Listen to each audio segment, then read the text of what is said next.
Today is the 80th anniversary of the Normandy landings, better known as D-Day, the single biggest seaborne invasion in history.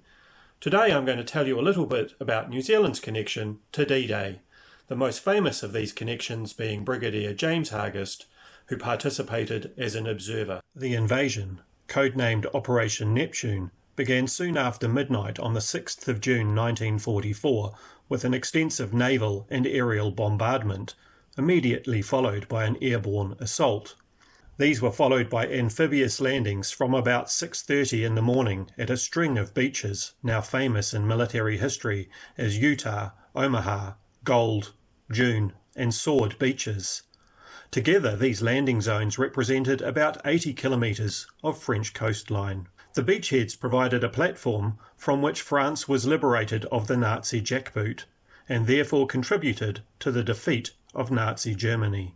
Some 160,000 troops crossed the English Channel to land at Normandy, opposed by about 50,000 German defenders.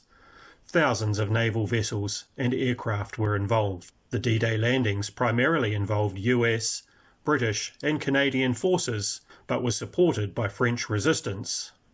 But of course, many other nationalities were involved too. No New Zealand units landed on the beaches of Normandy, but there were Kiwis involved via their roles in the Royal Air Force, Royal Navy or Merchant Navy. The late Maurice Mayston, a fighter pilot in the 485th New Zealand Spitfire Squadron, recalled the sight from above. The light was getting better every minute, of course, and then the dawn broke, and we saw this immense armada of ships in the semi-darkness. It was awesome, and there were the hundreds and hundreds of landing craft loaded up with men heading towards the beaches, all in nice, neat lines and order. It was awesome. There's no other word really. It was, and it was something that we'd been looking for, and here it was happening. The late Eric Krull, a lieutenant in the Royal New Zealand Naval Volunteer Reserve, was there at Gold Beach. As you looked up the beach, it was a mess, stranded craft and all sorts of little craft, big craft. It was a hell of a mess, really. But we didn't get to know anything about the others much because we were all on our own and had to look after ourselves. There was no method of getting in touch or walking along to see how they were or anything like that. But I thought it was hopeless. I thought we'd never make it. I thought, this is a failure.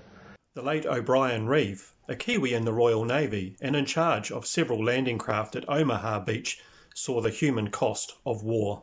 I know that you became almost immune to the scene of bodies floating. And I'm not trying to be dramatic about this. For example, an American landing craft would go by and tell us that a British body is floating in XYZ position. And we'd, if we could, go over and have a look at it. We say, oh no, it's an American body, and just leave it.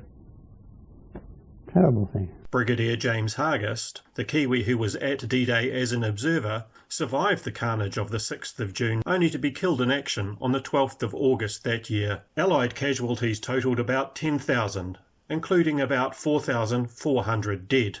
German casualties totalled between 4,000 and 9,000. Lest we forget.